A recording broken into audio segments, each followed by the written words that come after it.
Assalamualaikum warahmatullahi wabarakatuh. Jumpa lagi dengan saya di channel Jagat Misteri.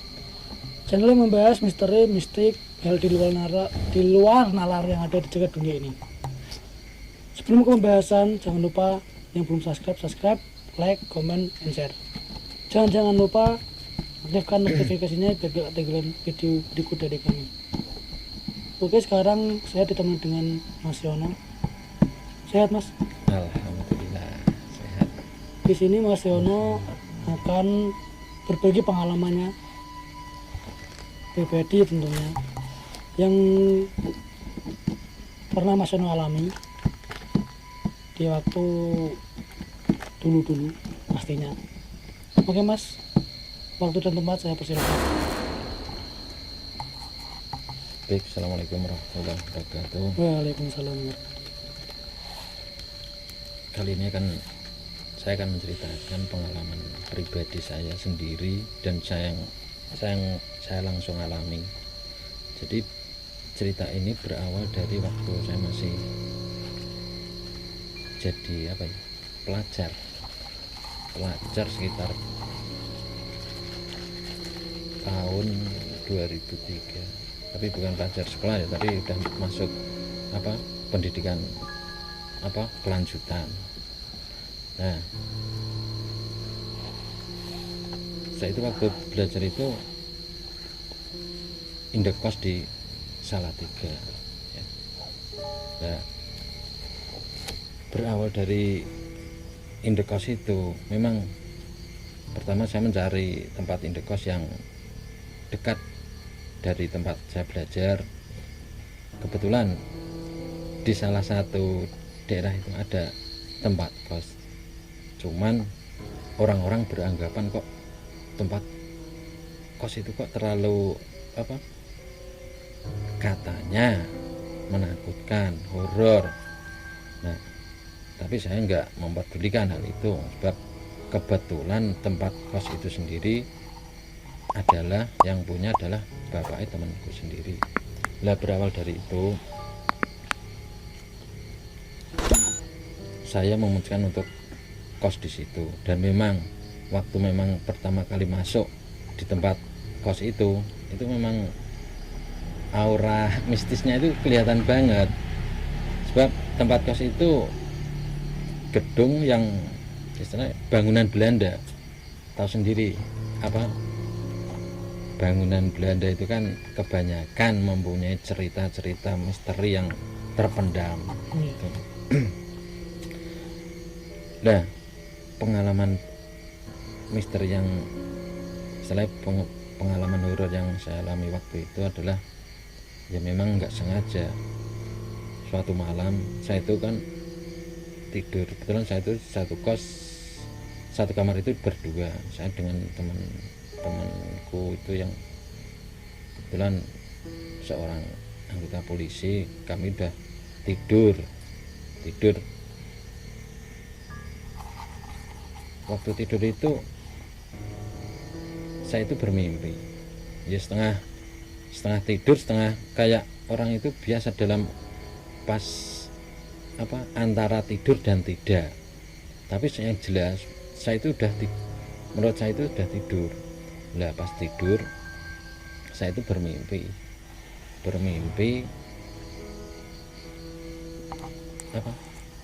ada penampakan pocong. Iya, itu pas penampakannya itu di depan di balik pintu. Kan biasa kalau anak kos itu kan teng cerantil pakaian.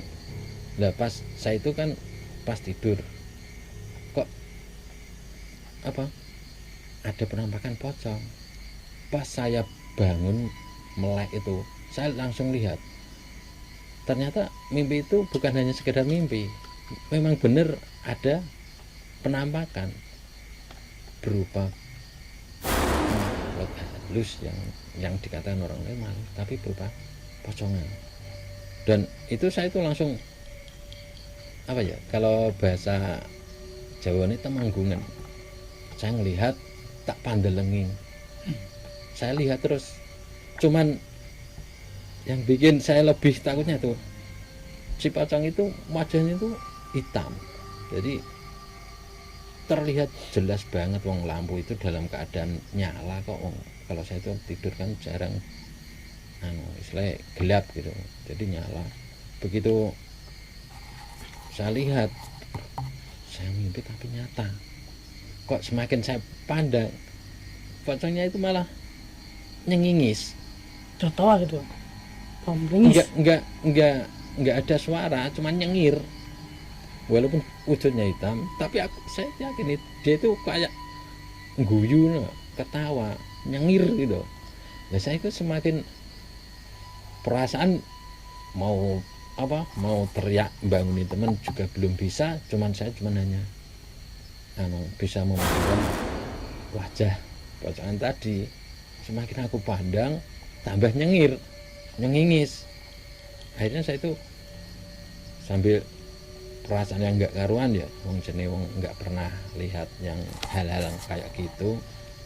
Saya bangunin teman saya yang tadi, "Mas,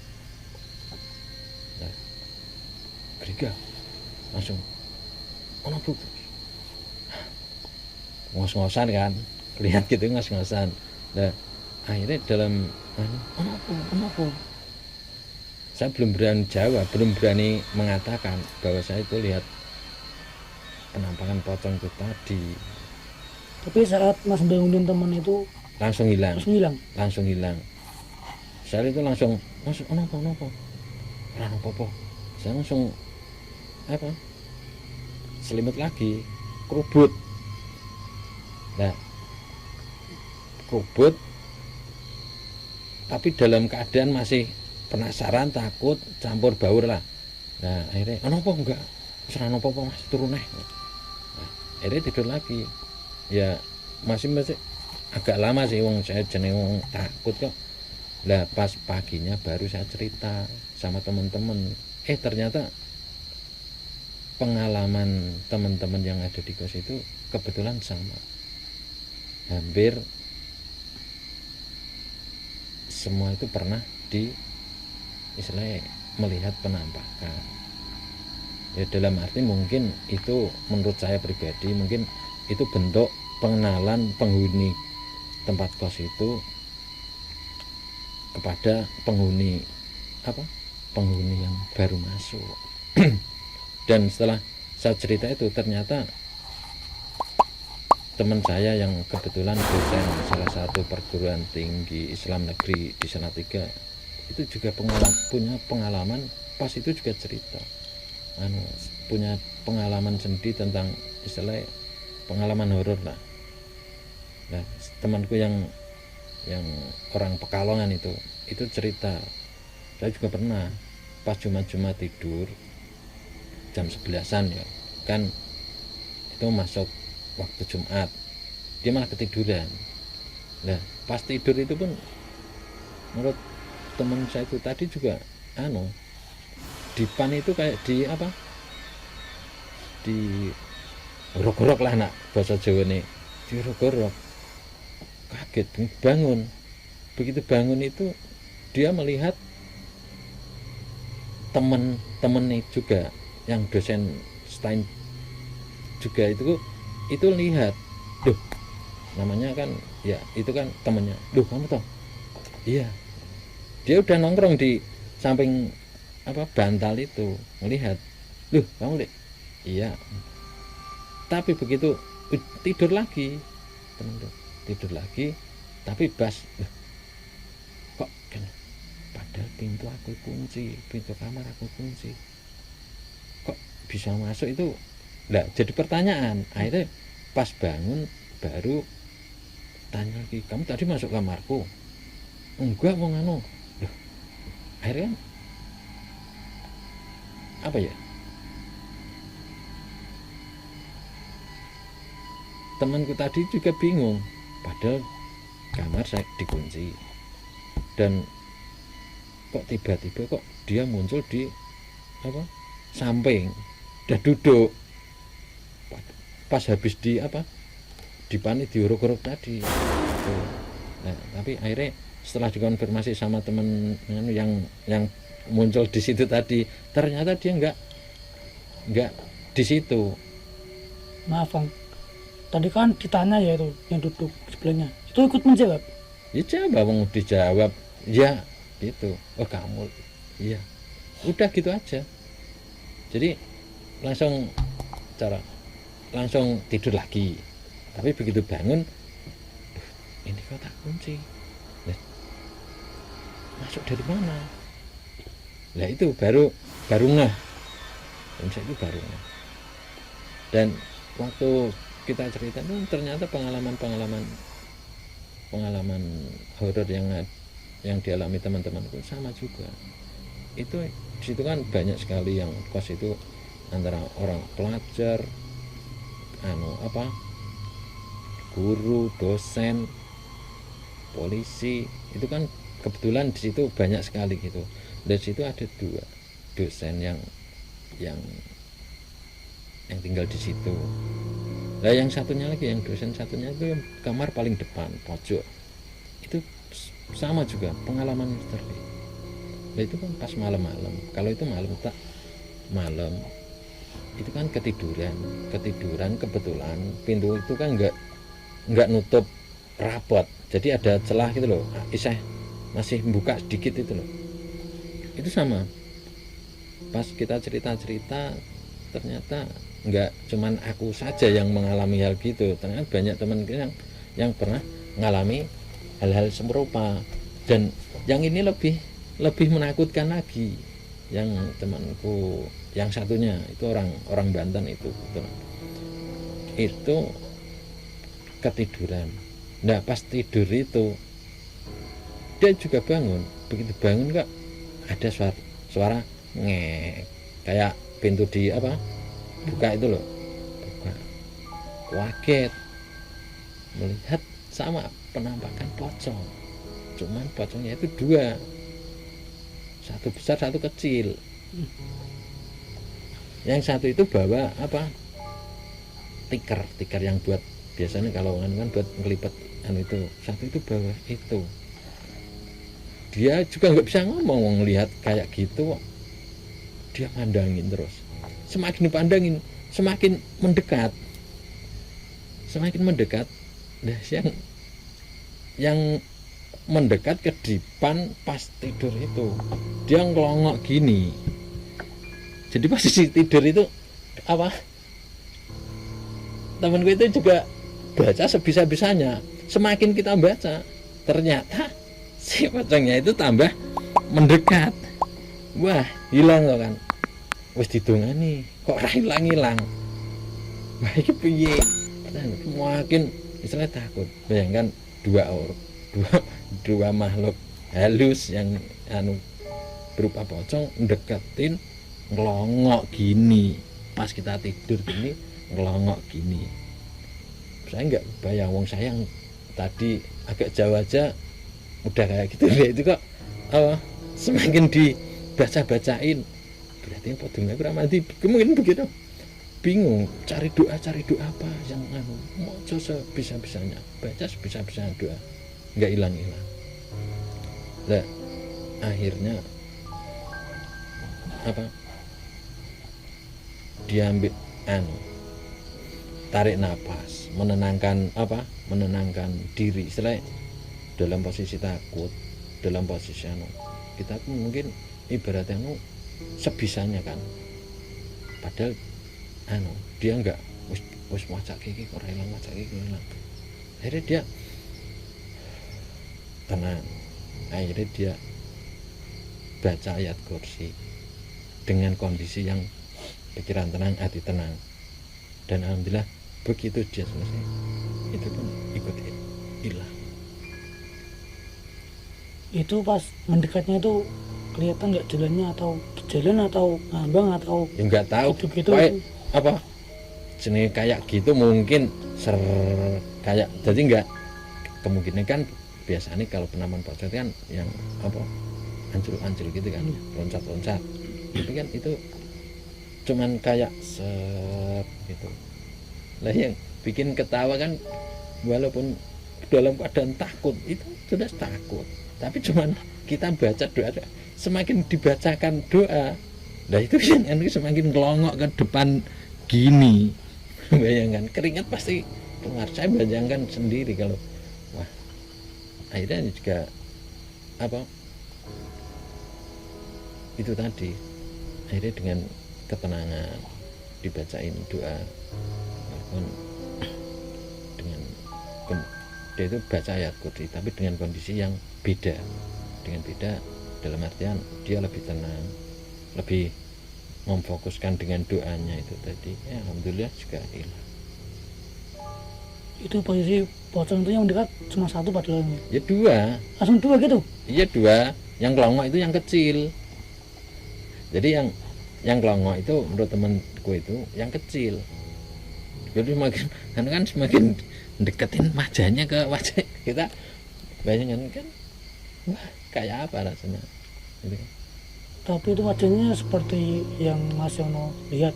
Nggak tahu kalau itu, pokoknya penampakannya berupa dua makhluk, yang satu besar satu, tapi wujudnya berupa Pocong. itu bawa itu tadi tikar yang buat lipat itu tadi.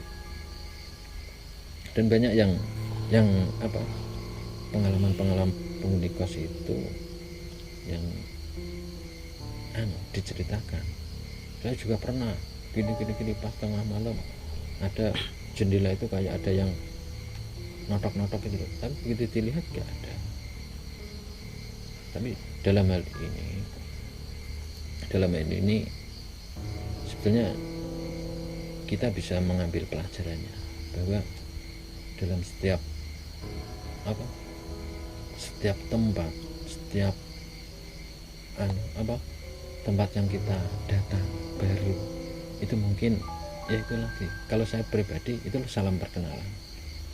Dan saya itu sendiri habis kebetulan setelah mimpi itu pun saya nggak ada rasa takut. Berarti kan itu memang ini loh, saya ada. Istilahnya mungkin aku ki ono mungkin aku yo ayo saling sinergi, ojo ganggu aku, koyo jadi kita saling menghormati lah gitu. Jadi kalau menurut cerita orang yang pertama kali masuk ke tempat indekosku tadi pasti akan berpikiran, masuk ke tempat kosku yo wani. Itu pasti wong itu gedung peninggalan Belanda, gedung tua, begitu masuk pintu tinggi itu bangunan yang apalagi kalau malam kalau udah lampu dimatikan, wah tambah kesan mistisnya itu lebih terasa gitu. Tapi berubah akhirnya begitu lama-kelamaan juga mungkin kita udah terbiasa, itu juga enggak. Dan uniknya tadi kalau yang temanku itu tadi setelah penampakan yang pocong yang dua tadi itu nggak berani tidur di kamar sendiri, ngumpul bareng-bareng, jadi rame-rame. Tapi kan itu ya wajar lah itu. Tapi setelah lama-kelamaan juga akhirnya akhirnya juga terbiasa, yes, bebas, nggak ada istilahnya, nggak ada hal-hal yang istilahnya bersifat horor lagi, nggak ada. Jadi mungkin itu memang salam perkenalan lah istilahnya, kalau saya menganggapnya begitu. Jadi itu tadi, makhluk-makhluk selain kita itu banyak sekali, dan kita pun harus istilahnya saling menghormati lah. Mereka juga ciptaan Allah, kita pun juga ciptaan Allah, walaupun kita lebih dalam hal ini kita lebih mulia, tapi mereka juga sebagai kita harus saling menghormati lah. Bukan berarti kita harus tunduk, tapi kita harus saling menghormati. Intinya begitu. Kalau melihat ceritanya memang gitu. Tadi pengalaman yang saya alami sendiri, kalau itu bukan istilahnya, memang real nyata, itu saya sendiri yang alami. gitu. Ada nggak pesan-pesan buat teman-teman subscriber Ya. jika ke tempat baru harus melakukan apa ya? Ya kita sebagai istilahnya manusia, sebagai kita ke tempat orang pun kita selalu uluk salam, itu pasti kita ya minta amit-amit lah, yang penting itu. Dan jangan membuat istilah sesuatu yang sekiranya bagi kita mungkin aja sok-sokan, istilah aku rapti, itu rasa sombong kita. Semakin kita sombong, mereka pun akan ngetes akhirnya. Jadi kita jangan bersifat sombong, walaupun ada yang aku manusia luwih mulya daripada makhluk kayak gitu. Tapi dari sini kita harus saling menghormati tadi. Mereka juga makhluk Allah. Dan pesan yang penting lagi, ternyata banyak orang yang dalam hal ini, wah donga iki geng ngusir setan geng anu iki. Ternyata kalau melihat cerita teman saya tadi, ternyata berdoa dalam kepanikan, baik itu dalam berdoa untuk tujuan apapun, dalam kepanikan itu ternyata tidak kurang ada hasilnya. Jadi mari kita belajar bersama, istilah dalam berdoa dalam itu dengan apa ya, hati yang tenang. Iya, harus apa, pikiran dan hati tenang, walaupun dengan deg-degan, tapi coba kita atur nafas. Biasanya pengalaman gitu, banyak tau begitu panik, wah mau ceki kok orang anu, wah berarti dong ini ramadi, wah ngene wah iki anu. Ternyata dalam berdoa pun ada etikanya, ada cara-caranya, orang sekedar dongo wah berarti kira mandi kira anu. Tapi dalam menurut apa ceritanya, berarti saya bisa mengambil, oh ternyata doa yang paling itu kita doa dengan tenang, hati yang tenang, dan itu akan mengena pada apa yang akan kita tuju. Ya buat teman-teman para subscriber, ya itulah pengalaman mistis yang saya alami, dan sisi yang harus kita ambil pelajaran dari ini yaitu tadi, kita saling menghormati untuk masalah yang untuk menghilangkan ketakutan, yaitu kita banyak berdoa, terutama sholawat itu harap di model itu pasti ada labetnya, pasti bermanfaat. Sholawat apapun ini, selain kita pengalaman beda, ya mari kita buat para subscriber semua, ya kita